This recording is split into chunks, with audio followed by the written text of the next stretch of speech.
Hello நண்பர்களே, இன்னைக்கான வீடியோவில் நம்ம எதை பற்றி பார்க்க போகிறோன்னா, மார்ச் 1 ரிலீஸ் ஆகி தேட்டரில் சக்ஸஸ்ஃபுல்லாக ஓடிட்டுருக்க சப்தம் படத்தோட ரிவ்யூ தான் பார்க்க போகிறோம். இந்த படத்தோட டைரக்டர் யாருன்னு பார்த்தீங்கன்னா, குற்றம் 23, ஈரம், வல்லினம், பார்டர் இது போன பல சக்ஸஸ்ஃபுல் மூவிஸை கொடுத்த நம்ம டைரக்டர் அறிவழகன் தான்.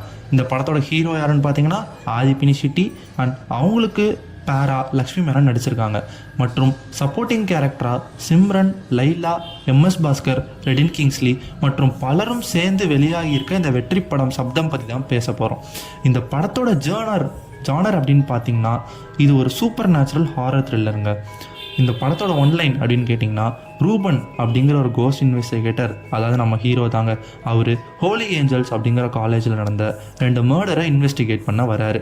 இப்போ என்னன்னா, இந்த 2 மர்டரும் நடந்தது கோஸ்ட்னாலையா இல்லை ஹியூமன்னாலையா அப்படிங்கிற டவுட்டில் கோஸ்ட் தானா அப்படின்னு கன்ஃபார்ம் பண்ணுறதுக்காக இந்த ரூபன்கிற கோஸ்ட் இன்வெஸ்டிகேட்டரை கூப்பிடுறாங்க. அவர் இங்கே வந்ததே ரெடின் கிங்ஸ்லி கூட நடக்கிற காமெடி சீக்வன்ஸ்லாம் சூப்பராக பண்ணியிருந்தாங்க. இந்த படத்துக்கு பின்னாடி பெரிய ரிசர்ச் இருக்குங்க. டைரக்டர் சூப்பராக ரிசர்ச் பண்ணி நிறைய புது விஷயங்களை நமக்கு சொல்லியிருக்காரு. அதே மாதிரி இந்த படத்தில் லக்ஷ்மி மேனன் ஒரு நியூரோ பயாலஜி ஸ்டூடெண்ட்டு, பிஹெச்டி பண்ணுறவங்களாம் இருப்பாங்க. அவங்க பேய், பிசாசு இதை பற்றிலாம் நம்பவும் மாட்டாங்க. அது இல்லை அப்படிங்கிறதுலாம் தீசிஸும் பண்ணுறாங்க. ஆனால் நம்ம ஹீரோ பார்த்திங்கன்னா பேய், பிசாசு இதெல்லாம் தான் ஹண்ட் பண்ணி இதில் தான் இன்வெஸ்டிகேட்டராக இருக்கார். இதுக்கிடையில் அந்த 2 கொலைகளும் நடந்தது மர்டரா இல்லை சூசைடா, இல்லை அதை பண்ணது பேயா இல்லை சாதாரண நம்மள மாதிரி ஆளா அப்படிங்கிறத நோக்கி தான் இந்த படம் ஆரம்பிக்குதுங்க. அதுக்கப்புறம் என்னெல்லாம் நடந்தது, அந்த கொலைகள் எப்படி நடந்தது, அந்த கொலைகளை பண்ணது பேய் தானா, பேய் தான் பண்ணுச்சுன்னா அந்த பேய்கள் ஏன் பண்ணுச்சு, அந்த ஆத்மாக்களோட நோக்கம் என்ன, இதெல்லாம் தேடி ரெடின் கிங்ஸ்லி அப்புறம் நம்ம ஹீரோ ரூபனும் போகிறாங்கங்க. இந்த படத்தோட டைட்டில் சப்தம் அப்படின்னு சும்மா வைக்கல. இந்த படத்தில் இருக்கிற நிறைய கான்செப்ட்ஸ் சவுண்டோட தான் ரிலேட் ஆகிருக்கு. நம்ம எல்லாருக்கும் தெரிஞ்ச மாதிரி சவுண்டை மியூசிக்காகவும் நாய்ஸாகவும் கேட்கலாம். நமக்கு பிடிச்சிருந்ததுன்னா அது மியூசிக், நம்மளுக்கு பிடிக்கலனா அது நாய்ஸ். அதே மாதிரி இந்த படத்தில் நிறைய கான்செப்ட் சொல்கிறாங்கன்னு சொன்னால அதை பற்றி இப்போ சொல்லலாம்.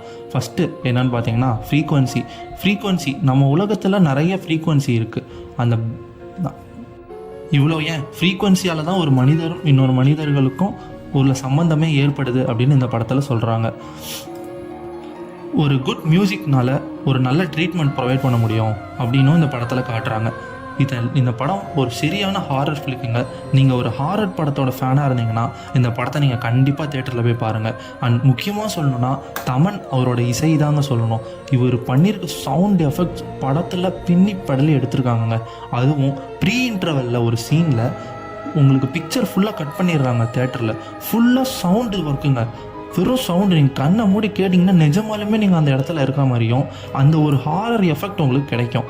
அதே மாதிரி நீங்கள் படம் முடிஞ்சு வெளியில் வரும்போதும் அந்த ஒரு ஹாரர் எஃபெக்டோடு தான் நீங்கள் வெளியில் வருவீங்க. அதே மாதிரி நம்மளுக்கு ஆஃப்டர் லைஃப் ஒரு லைஃப் இருக்குது அப்படின்னு சொல்லிட்டு காட்டுறாங்க.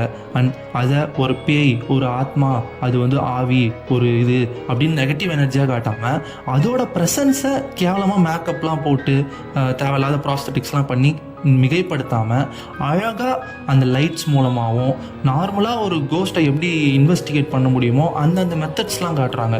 அல்ட்ராவைலட் ரேஸாக இருக்கட்டும், ஹியூமன் சென்சிங்கை, டெம்பரேச்சர் சென்சிங் கேமராவாகட்டும், இந்த மாதிரி அழகாக அந்த பேயை கற்பனையில் காமிச்சிருக்காங்க. விஷுவல்ஸும் சரி, சவுண்டும் சரி, படத்தோட சினிமாட்டோகிராஃபியும் சரி டாப் நாச்சாக இருந்தது. சரியான ரிசர்ச் பண்ணியிருக்காரு டைரக்டர், ரொம்ப கஷ்டப்பட்டு எடுத்திருக்காரு. அண்ட் படம் முடிஞ்சதுக்கப்புறம் இந்த படத்தில் வந்த சம்பவங்கள்லாம் உண்மையாலுமே எங்கெங்கே நடந்தது, இது எங்கேருந்து தழுவி எடுக்கப்பட்டது, இதெல்லாம் உண்மை எங்கே இருந்தது, யாருக்கு நடந்தது, உண்மையாலுமே இந்த கேரக்டர்ஸ்லாம் யார் யார் அப்படின்னு காமிச்சாங்க. எனக்கு ஒரு செகண்ட் பக்குன்னு தூக்கி போட்டுருச்சு. அவ்வளோ சூப்பரான படம். இது உண்மையாக நடந்ததுன்னு நினச்சா 2 நாள் தூக்கமே வராது. ஓகே கைஸ், அடுத்த ரிவ்யூவில் உங்களை நான் பார்க்குறேன். தேங்க்யூ.